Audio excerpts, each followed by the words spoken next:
नमस्कार। दबंग संवाद के एक नए एपिसोड के साथ मैं अजय मिश्र दबंग आप सबका स्वागत वंदन अभिनंदन करता हूँ।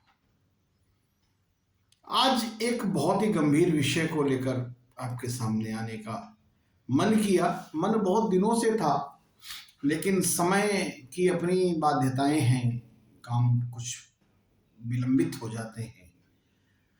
आज मन करता है कि मैं बात करूं भारत के संविधान की। बहुत भ्रम हैं, बहुत से सुलझे अनसुलझे सवाल हैं संविधान को लेकर के। कोई कहता है किसी व्यक्ति ने बनाया, कोई कहता है किसने बनाया। आज हम ये चर्चा करेंगे, क्या भारत का संविधान वास्तव में भारत का संविधान है क्या इस संविधान को स्वतंत्र और संप्रभु भारत के संविधान कहे जाने का अधिकार प्राप्त है और ये कहां से प्राप्त हो। हम बात करते हैं संविधान के निर्माण की प्रक्रिया की। और सबसे ये सारी चर्चाएं शुरू करूं मैं, उसके पहले एक निवेदन करूंगा कि बड़े परिश्रम से मैं आपके सामने तथ्य और तर्क लेकर के आता हूं ताकि चीजें आप तक पहुंच सकें। तो थोड़ा सा आप मेरा सहयोग करेंगे, इस चैनल को प्रमोट करेंगे, इसको शेयर करेंगे, इसको सब्सक्राइब कर लेंगे तो मुझे अच्छा लगेगा और शायद मैं इससे कुछ बेहतर कर पाने की व्यवस्था भी करूंगा और प्रयास भी करूंगा। तो चलिए बात करते हैं भारत के संविधान के निर्माण की प्रक्रिया की। तो भारत के संविधान का निर्माण कैसे हुआ?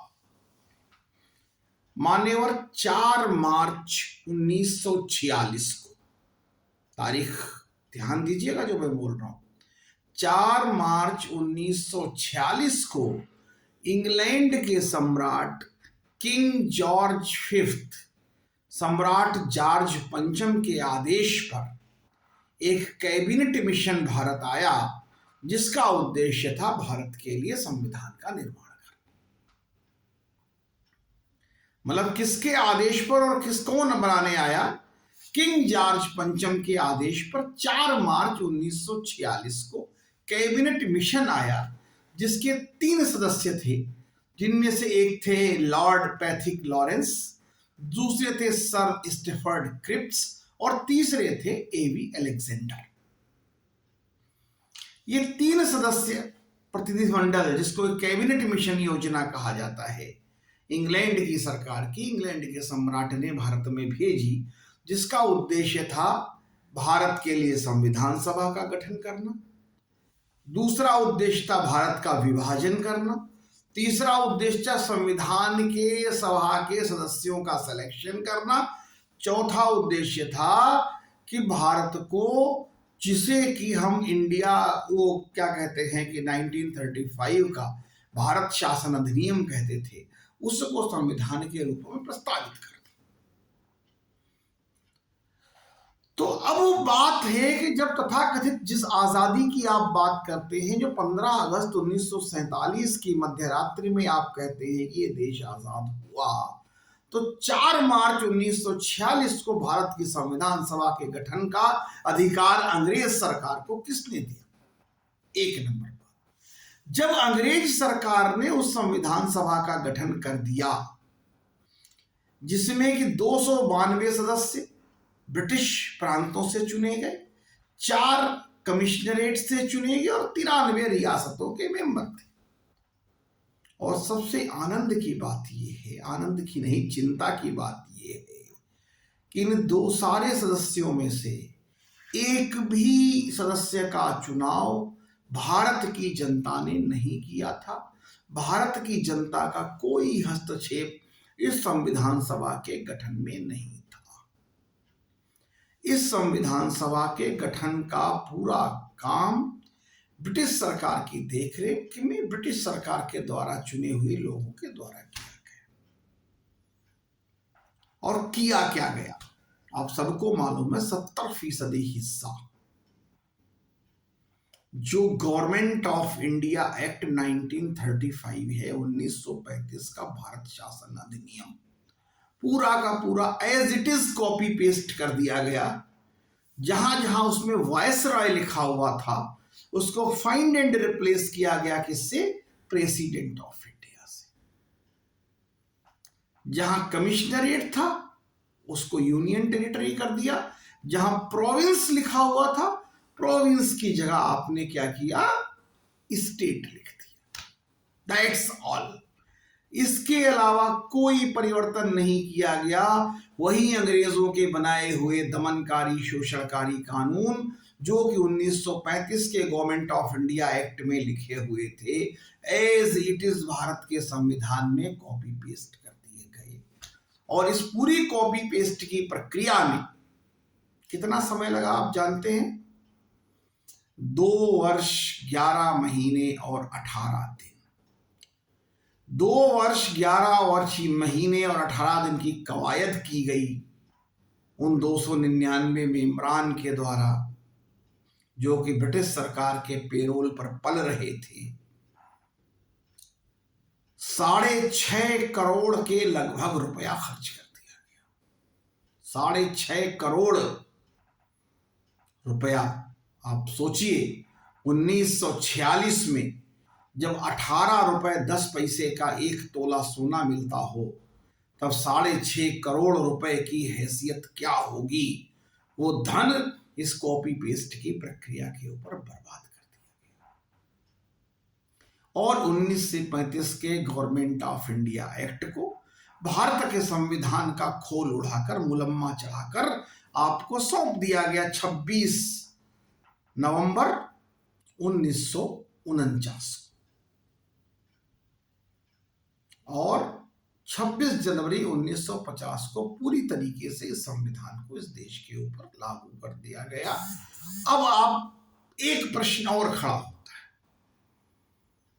भारत में पहला आम चुनाव कब हुआ जिसमें वयस्क मताधिकार की प्रणाली का प्रयोग किया गया? पहला आम चुनाव हुआ 1952 में, जिसमें कि भारत की जनता ने वयस्क मताधिकार के जरिए अपने संसद के लिए अपने सांसद, अपने लोकसभा के सदस्य चुने और उन लोकसभा में उनको चुनकर भेजा ताकि वो देश पर शासन कर सके। अब जब भारत की जनता को 1949 में और 1950 में मताधिकार ही नहीं था, वोट देने का राइट नहीं था, सही गलत का फैसला करने का अधिकार नहीं था, उन संविधान सभा के सदस्यों ने जो कि अंग्रेजों के द्वारा बनाई गई थी, किंग जॉर्ज फिफ्थ के द्वारा भेजे गए कैबिनेट मिशन के आधार पर बनाई गई थी, को किसने ये अधिकार दिया कि वो ये कह सके कि हम इस संविधान आज इस अपनी संविधान सभा में इस संविधान को अधिनियमित, अंगीकृत और आत्मार्पित करते हैं। मान्यवर, जिस संविधान सभा को इस देश की जनता का जनादेश नहीं था, जो संविधान सभा इंग्लैंड के सम्राट किंग जॉर्ज फिफ्थ के आदेश पर कैबिनेट मिशन के सदस्यों द्वारा बनाई गई थी, जिसका उद्देश्य था कि भारत को संविधान देना है, भारत का विभाजन करना है, जिस संविधान में पूरा का पूरा 1935 का Government of India Act as it is copy paste कर दिया गया था। और आप सीधी सी बात है, अंग्रेज ने अगर कोई कानून बनाया है तो भारतीयों के हित में नहीं बनाया होगा, इस बात का दावा है। क्या अंग्रेज भारतीयों के हितैषी थे जो ऐसा कानून बनाते जो भारत की जनता के और भारत के राष्ट्र के हित में होता? उन्होंने तो वही शोषणकारी और दमनकारी नीतियां बनाई जिनसे कि इस देश का अधिक से अधिक शोषण और अधिक से अधिक दमन कर सके और उसको लूट कर अपने देश ले जा सके। यही उद्देश्य था 1935 के गवर्नमेंट ऑफ इंडिया एक्ट का। और आपकी संविधान सभा ने ब्रिटिश गवर्नमेंट के बनाए हुए उस 1935 के गवर्नमेंट ऑफ इंडिया एक्ट को as it is without changing any comma and full stop स्वीकार कर लिया।